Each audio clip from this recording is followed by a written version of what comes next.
Good afternoon. Welcome to another Live with Kevin. So glad that you're here, whether you're with us live or whether you're with us later. Either way, glad you're here. And you're going to be glad you're here when I introduce my guest in a second. But before we get to that, a couple of things: housekeeping, advice, call it what you wish. Since you're here on your favorite social media platform, what I want you to do is to engage with us. I know that if you do that, good things happen for you, good things happen for the show. And so the way to do that is to just first is to go into the comments of your channel and say hello. Tell us where you're located. If you'll do that, then we'll know, and then you'll be used to communicating with us that way, because I want you to imagine that you were joining my guest and I around a table. We were having a cup of coffee or whatever, and we're visiting, and you're listening into our conversation. And if you had a comment, a question, or an idea, you would offer it, right? You would do that naturally. I want you to do that here, even though we're not in the same physical location. Heck, I'm not in the same physical location as my guest either. So your way to engage is to be thinking about how you can apply this, but also to share your questions, comments, and ideas in the chat or in the comment section, and tell us where you're located while we're getting that started. So what I'm going to do now is I'm going to do a countdown where the podcast will start. Everything I've just said won't be on the podcast later. So we'll do that starting now. Marissa, this is for you in 3, 2, 1. Change. It's something we all experience every day. And as leaders, it is part and parcel of our role. After all, if everything was perfect and no change was needed, would we even need leaders?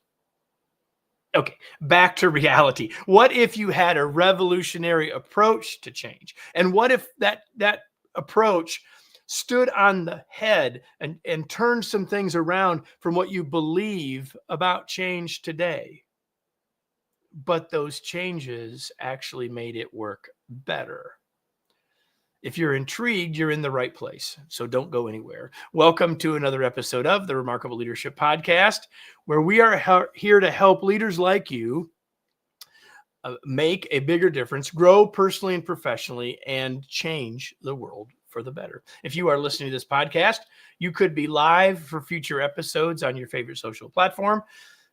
You can get all the information about when they're happening and how you can be a part of the live streams by joining our Facebook or LinkedIn groups, just 2 of the platforms where these start.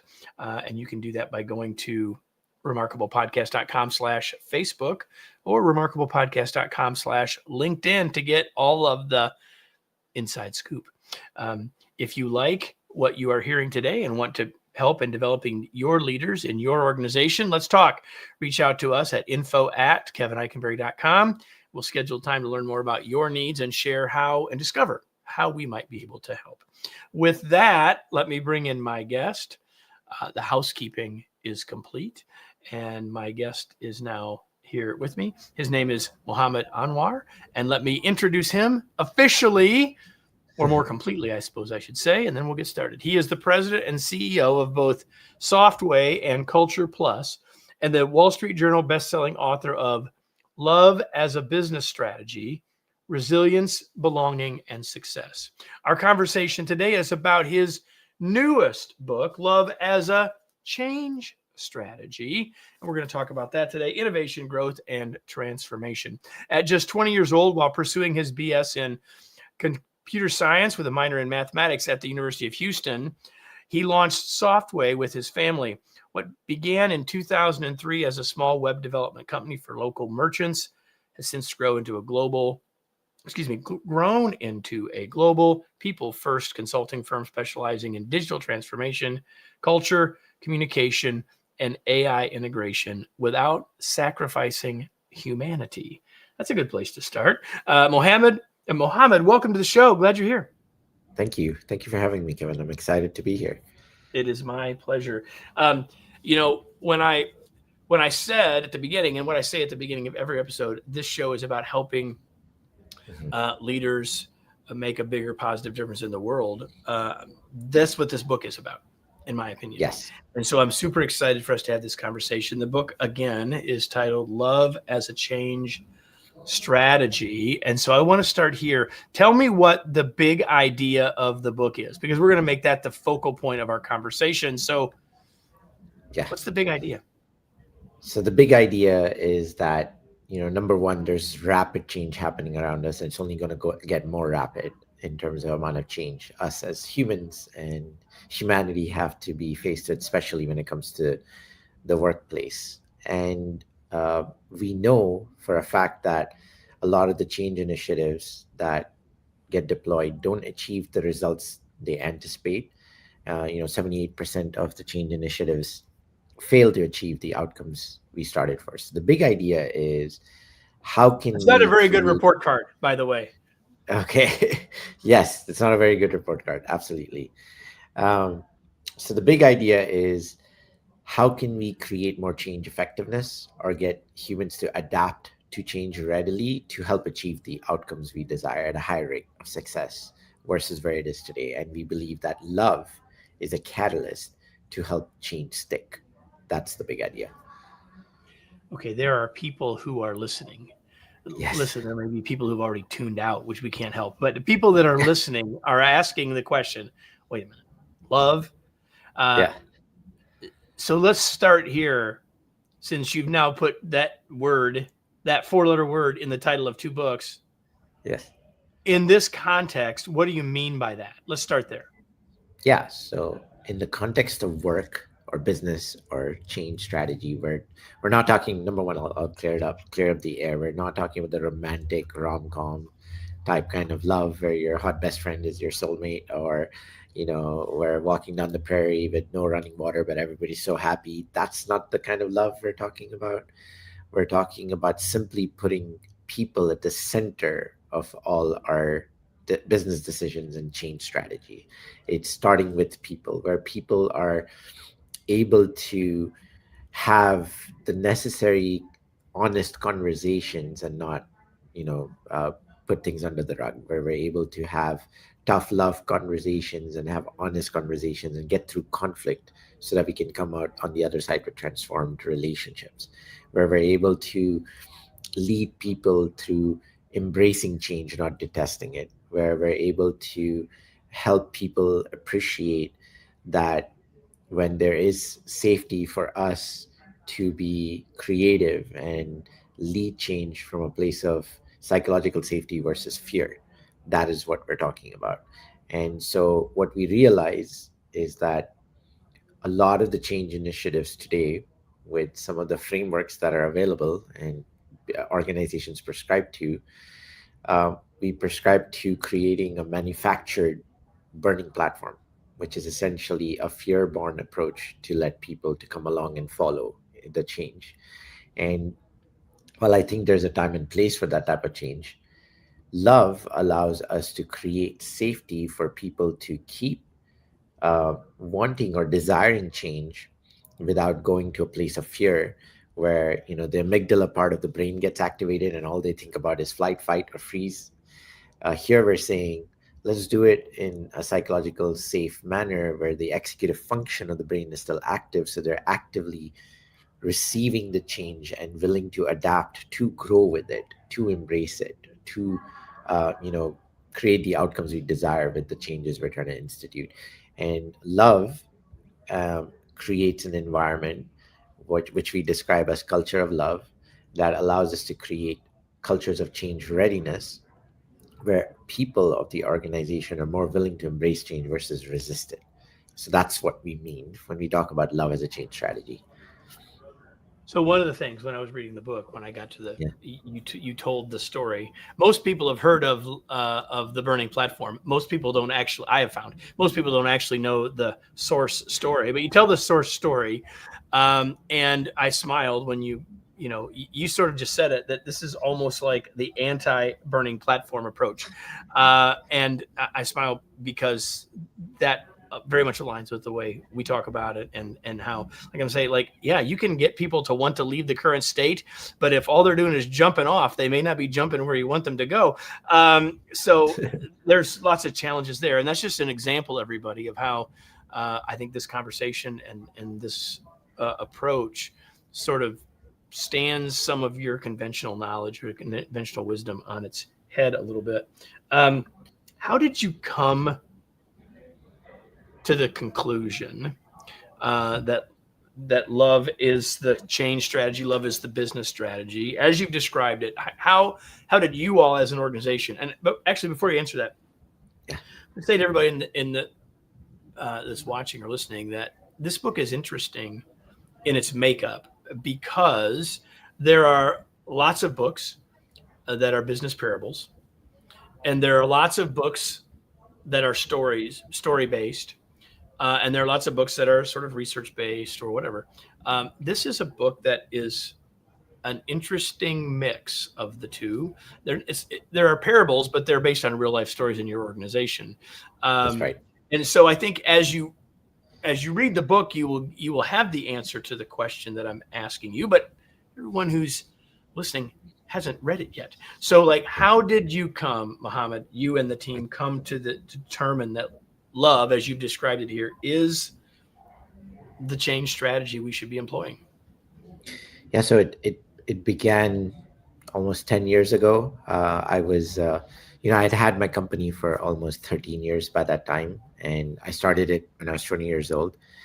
And I had a lot of success running the company. And, by 10 years of running the company, I believed that I hit the pinnacle of success. I had over 300 employees, and I was driving my fancy cars, flying planes across Texas. And, I believed I was living the American dream, especially because I'm an immigrant to this country. But in 2015, 2016, our company was on the verge of bankruptcy. We were hemorrhaging cash, losing employees left and right. Clients were firing us. And in a deep moment of introspection, um, I realized that this was actually all my fault. I was incredibly selfish. I was greedy. I had become power drunk. And I was the one who was almost, taking my company to near destruction because of my selfish attitude and behaviors. And it wasn't until I realized that this was my fault, that I started to look at myself as the reason for why the company was almost near destruction.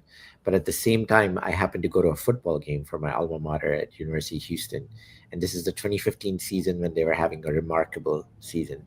So I got tickets to go to this game right in the midst of I had to go through layoffs. I didn't know if I could keep the doors of Software open even a month longer. I show up to this game just willing to forget about all my life challenges and just go have a good time. And we were 9-0 at the time. This could have been our 10th game, 10th victory. And we went into the fourth quarter with a 20-point deficit, playing with a third string quarterback. And the stadium started to empty out. ESPN Game Tracker had us at 0.1% chance to win that night. And I debated to leave the stadium because even I was disappointed. But something inside of me told me, stay back, be there till the end, support your team. I'm glad I did because I ended up witnessing one of the best comebacks in Cougar football history. We ended up winning that night and went on to be 10-0. And at that point in time, I was so inspired, rejuvenated almost, that I started to see software through the eyes of the Houston Cougar football team. And I envisioned our own fourth quarter financial comeback. And I was going to go back and not give up. I was going to fight. So Monday rolled in, went into the office, logged onto Facebook Live at about 11 a.m. to see then rookie head coach Tom Herman speak to the press. I was very inspired by how he had taken this mediocre team in his first year head coaching position and made them an undefeated team.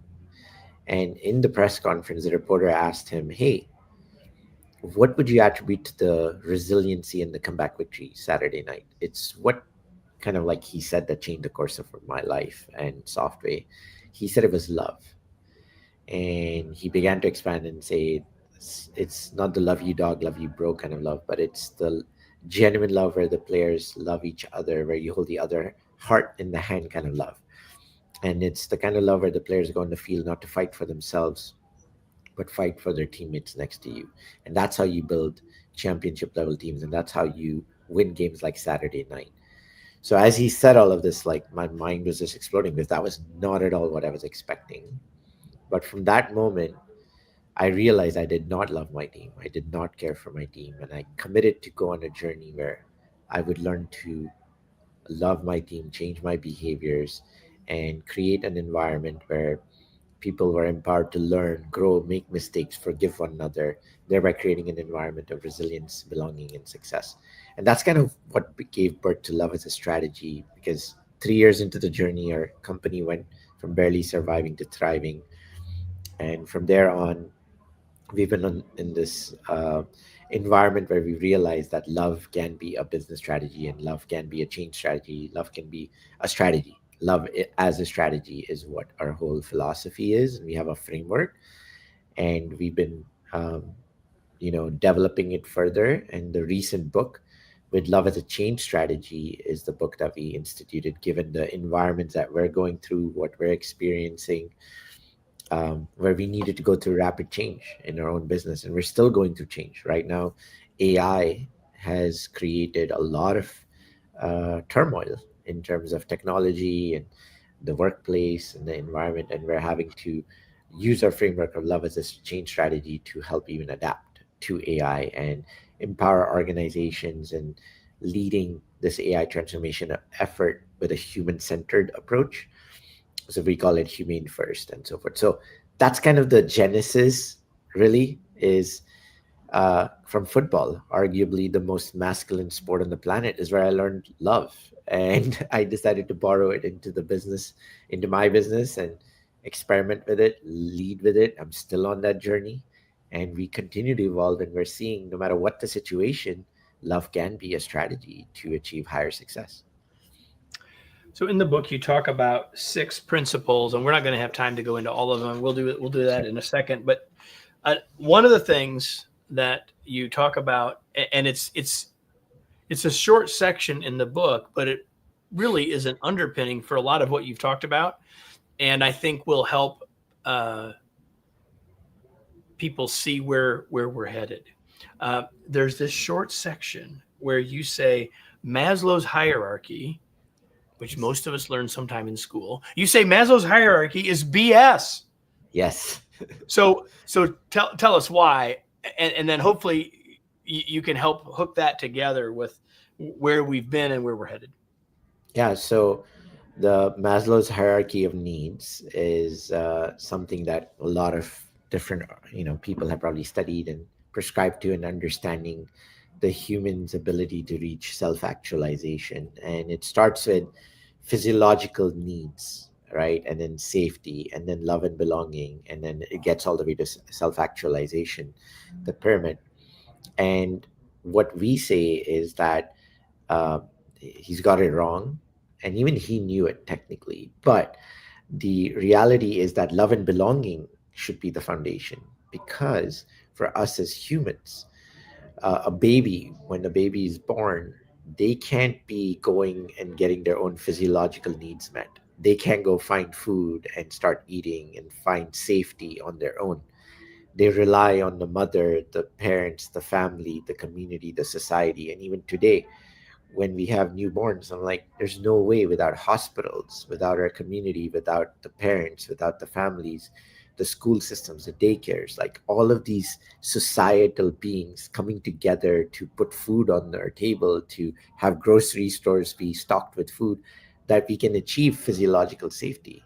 So, and physiological needs and safety, we need love and belonging. So love and belonging needs to be the first layer before we can achieve physiological needs met, and before we can achieve safety. So that's the order that we think he got it wrong, because love and belonging is the foundation. So in your 6 principles, the first 3 are really about that belonging, about that the relational component, if you will. So I'm just going to say those first 3, and I'm going to let you talk about sort of, again, we know we don't have time to talk about everything. So like of the first 3, where would you go? The first 3 are embrace discomfort, prioritize relationships, and practice empathetic curiosity. So what would you, let's do it this way. Which of those, as you talk about them with others, do they misunderstand or misinterpret? Like we all Mhm. know what those words are, right? Yeah. Where do you need to set us straight about those 3 things, or help us be clearer about those 3 things? So first of all, I'd start off with just quickly saying that we prescribe to principles versus process, because process is brittle. today a lot of change programs or change management systems are all based on process. And the problem with process is that as long as the change is not changed, the process will work. But also, processes are put into place to be efficient, maybe not necessarily effective. And so, we don't believe that processes can be a good structural element to guide people through change. So, instead, we prescribe to what we call principles, because principles are founded on behavior and are anchored between behavior and process. They're like the middle ground where it gives you enough of guardrails for us to operate even in times of uncertainty with still knowing where we're heading, but giving us enough freedom to be able to uh, operate, make decisions, and behave in ways in times of uncertainty. So we came up with these 6 principles of change that can guide any organization and its people through change, to lead change and embrace change and adapt to change. So the first 3 principles that you talked about, with embrace discomfort, prioritize relationship, and practice empathetic curiosity, are 3 principles. When put together and applied together, it allows us to really understand what are the beliefs and experiences that us humans hold on to or have built our behaviors from, that are coming in the way of embracing or adapting change. Why is it that us as humans are resisting change or not willing to adapt to change? A lot of the times you hear today's frameworks are like, explain the why of the change and people will come along. Well, I think that does not work either, because it's not that people are too naive or dumb to understand why organizations have to make a change decision. They understand it, but they still resist it. And that's because beneath the surface, which is not visible to us, people have beliefs and experiences, because they're like, last time our company rolled this change, it was a horrible experience. So why should I believe this change is going to be any better? Right? And those beliefs are what are really coming in the way of resistance, not understanding the why. So what we say is, if you use these principles, and you'll get to diagnose what are the beliefs and experiences that people may have or holding on to that is making them resist the change. Once you uncover those beliefs and experiences by practicing these principles, which is, let me prioritize my relationship so you can actually trust me. Let me go ahead and embrace the discomfort and have the conversation where I suspend my judgment and I practice curiosity from a place of empathy. And that's uncomfortable for us to do as leaders, because we got to learn to shut up and listen. So we have to shut up and listen to what the other people think without judgment. That's extremely hard. So we have to embrace discomfort, do that, so I can really appreciate why is this team member not wanting to get on this change? Why are they resisting to this change? So once you diagnose and uncover, oh, it's because of this experience, it's because they have this belief, then you use the next 3 principles, which are experiment, wield your influence, and be effective, to change experiences that would then change their beliefs. So create experiences that would change their beliefs so that they're more willing to adapt. So the first 3 principles are meant to help diagnose what are the beliefs and experiences why people are resisting.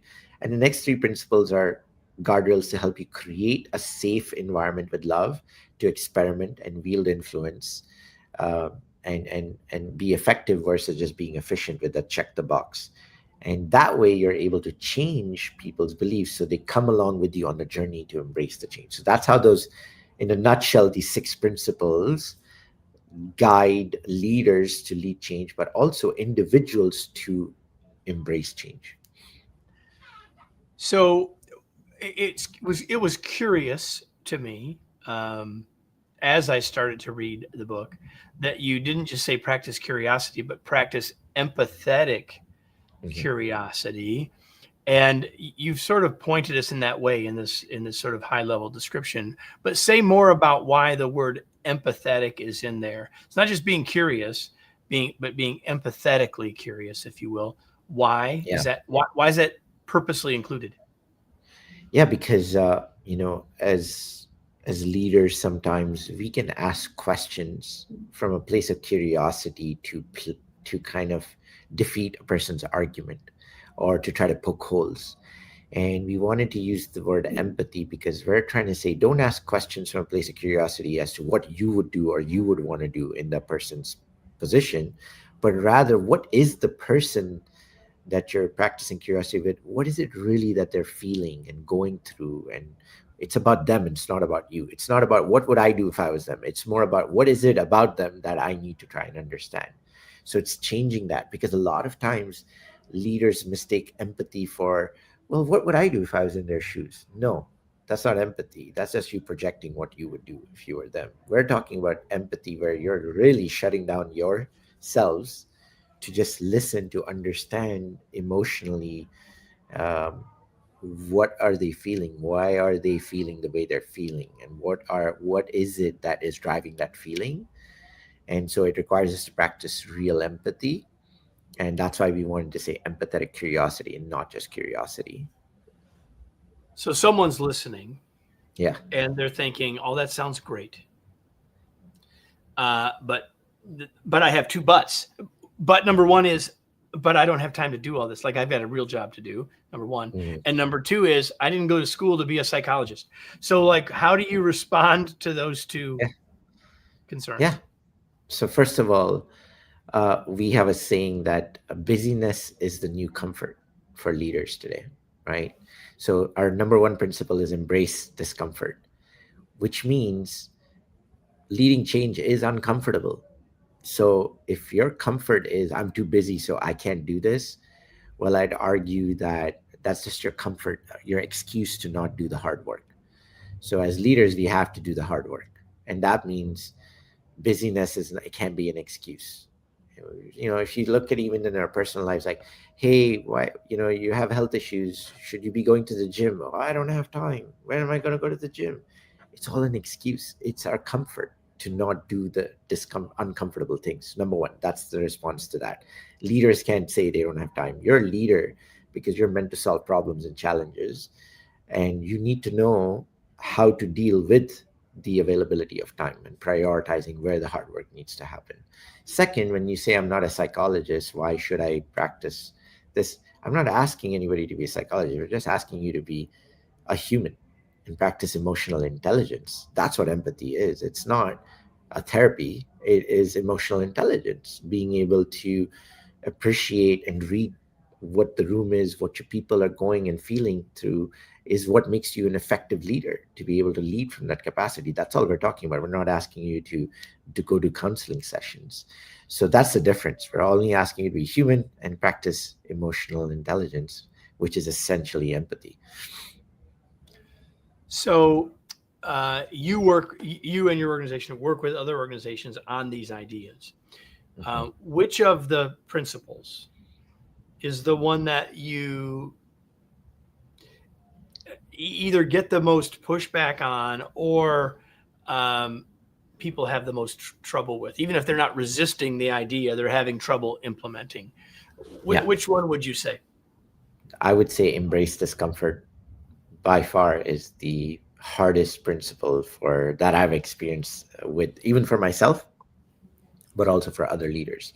Because human by human nature, we are creatures of comfort. We like comfort. We don't like discomfort. But the beautiful thing about discomfort, when it is productive, it leads to growth and transformation. And by that, I have to give an analogy of the cows versus the buffaloes. So when a herd of cows are approached by a storm, they run away from the storm and the storm follows them. And so they end up staying in the storm longer before the storm passes over them. Versus the herd of buffaloes, they actually run into the storm and they're out of the storm a lot faster. So similarly, us as humans, when we resist discomfort or run away from discomfort, we're not going to grow and transform. We're avoiding it. Whereas when discomfort is approached your way, leaning into it is what leads to the most growth. And if you look back, like if I was to talk to my old self, like 23 years ago or 25 years ago, when I was just 18 years old, and I'd say, hey, this is what I'm doing today. I wrote two books on love. I'm leading a whole company. I I go around the world talking about how love is a strategy, my 18-year-old version will be like, what are you talking about? Talking about love? What's wrong with you? Like, I never expected that's what you'd grow into, right? Consumer, computer science and mathematics. Exactly. Yeah. And like, why would you write a book on love? What has this got to do with the degree we're studying, right? Like, so really what happens is most of the time, us humans don't appreciate the discomfort that led us to the growth. But a lot of the times, it is discomfort that has led us to the path of success. So, all of us, if we look back, some of the hardest times we go through our life has been the best transformational experiences that have made us who we are. And so when we retrospectively look at it, we point out to all the uncomfortable times that we went through that was transformational for us.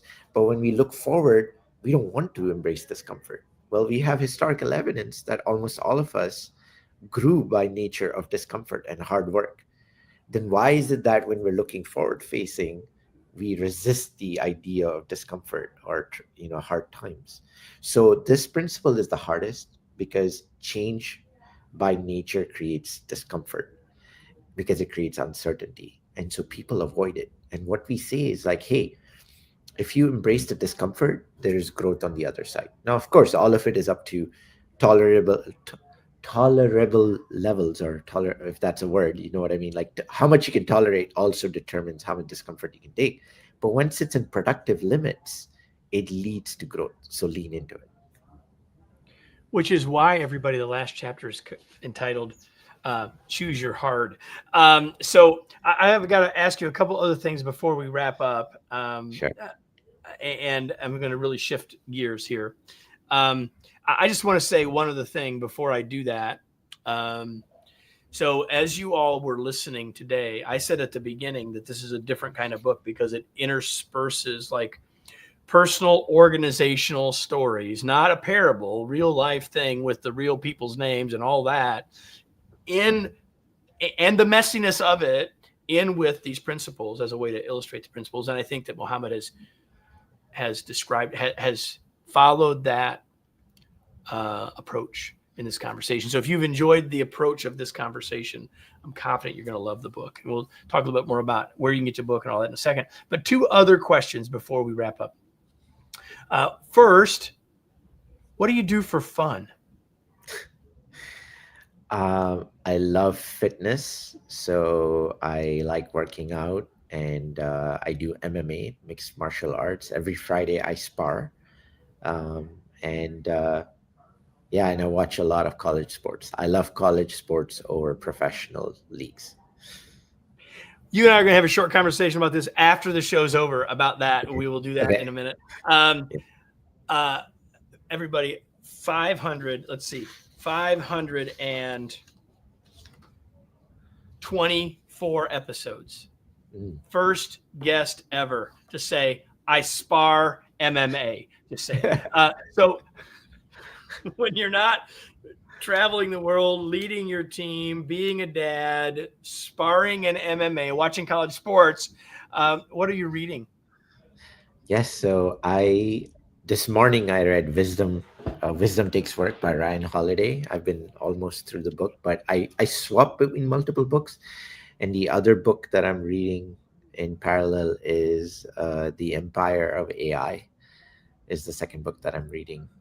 So those are the two books that I'm reading simultaneously currently. I didn't. Which Ryan Holiday book did you say? Wisdom Takes Work. Thank you. Yes. That sounds like it matches with what we were just talking about, everybody. Yes. All right. We'll have those as well as Love is a Change Strategy in the show notes for you. And so before we go, Mohammad, Yes. where can we learn more? Where do you want to point people? If they want to learn more about your team, your work, the books, where do you want to point people? Yeah, I would say if you want to learn about our organization where we help companies go through a people first transformation approach, it would be softway.com, softway.com. And if you'd like to purchase our books or learn more about love as a strategy, you'd go to loveasastrategy.com. And if you are interested to lead change with love, we have built an AI first product named after my son called Mosin. Mosin.app. It's a change partner the humane way and helps leaders lead change with love. It becomes your partner in building your change strategy and managing change with love. So if you want to go to that, that is MOSEN.app, Mosin.app. Awesome. So now, before we say goodbye to Mohammad and to all of you, I'm done asking him questions. I have one question for you. It's the question I ask every single episode, and it is for you as a participant, as a learner, as a listener. And that is, now what? What action will you take as a result of this? While it's usually true on these conversations that there may be things you've heard that are hard to hear, or that you sort of know are right, but you're not sure what to do with, I'm confident that that's true today. And so it's one thing to say, hey, I got a new insight. I thought that was interesting. He's really smart. I hope I was entertained. I hope all that's true. And what I hope more than that, and I'm confident Mohammad would say the same, is that what are you going to do? What action are you going to take? What are you going to do to embrace the discomfort? What are you going to do to move forward? What did you hear or learn today that you could do something with tomorrow, or yet this afternoon, to make your work as a leader be more effective? That's the biggest challenge here. It's the biggest opportunity here, is that you take action on what you learned. I hope that you do that. Mohammad, thank you so much for being here. I've been looking forward to our conversation and glad we had the chance to do it. No, it's my pleasure. Thank you for having me, Kevin. And so, everybody, that concludes this week's episode, but we'll be back next week, right? So if this is your first time, you didn't know that, but now you do. And if you've been here before and you sort of randomly find us once in a while, well, make sure you're subscribed so you don't miss any future episodes. And if this is your first time, make sure you do subscribe so you can be back with us next week for another episode of the Remarkable Leadership Podcast.